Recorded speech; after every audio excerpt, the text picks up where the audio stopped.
Good afternoon, President Miares, members of the Platform Party, honored guests, and of course, my fellow UMUC students, faculty, family, and friends.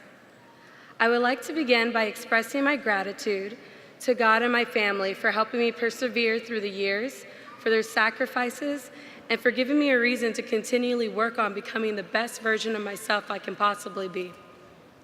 So, what do you do when you feel like you have done everything you could to be on the right path, but your actions or lack thereof lead to a less than satisfactory result? When I got accepted into college, I felt ecstatic, like my life was going according to plan. However, just when you think you have it all figured out, life happens. Over the past 10 years, I became a mother at 19, married my childhood sweetheart, a Navy sailor, moved across the United States, all the way to Hawaii and back, experienced deployments, and gave birth to 3 beautiful babies.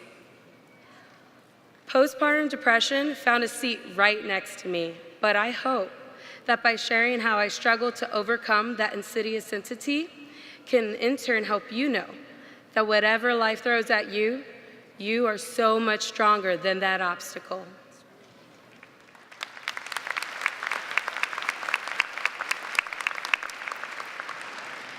For a long time, I allowed traumatic, life-altering experiences to define my worth, my value, and my purpose, which I felt was non-existent. There were days where I had to fight to get out of bed, to convince myself there was a reason to keep fighting the good fight, to force myself to get out of my own headspace of feeling essentially worthless, feeling that my life made no difference and had no point. Quite frankly, many days I felt my children and my husband would be better off without me.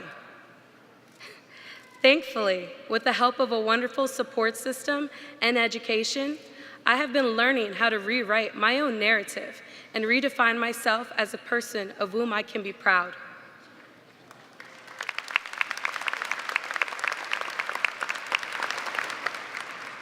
I stand here today as a person who represents anyone who has experienced what it is like to feel lost or hopeless at least once in their lifetime. After struggling, I learned a few things I'd like to share with you today. First, your circumstance does not define you, nor does it define your future. It is not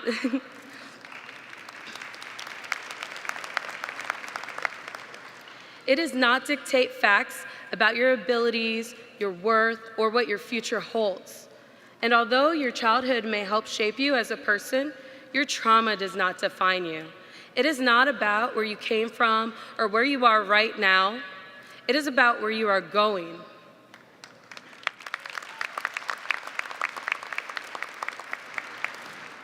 One of my favorite aspects of studying at UMUC was encountering people from all over the world going through the same classes, all experiencing life while juggling the tasks of furthering our education. It is comforting to know that you aren't alone in the struggle.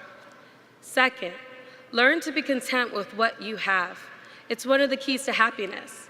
There's a cycle with always wanting, and some people live for the chase, but the satisfaction deflates once that chase is over. It may feel productive, but what is the point if all you do is gather all that you chase and never find a moment to be still and appreciate your presence? When I was looking at the prospect of graduating this winter after 10 years, I did not feel joy. I felt embarrassment.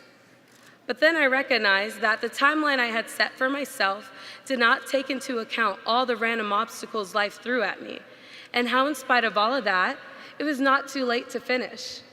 This was me finding peace and contentment. We all have fallen or falling or will fall, but falling does not equate to failure. As long as you get back up and keep trying, you have not failed.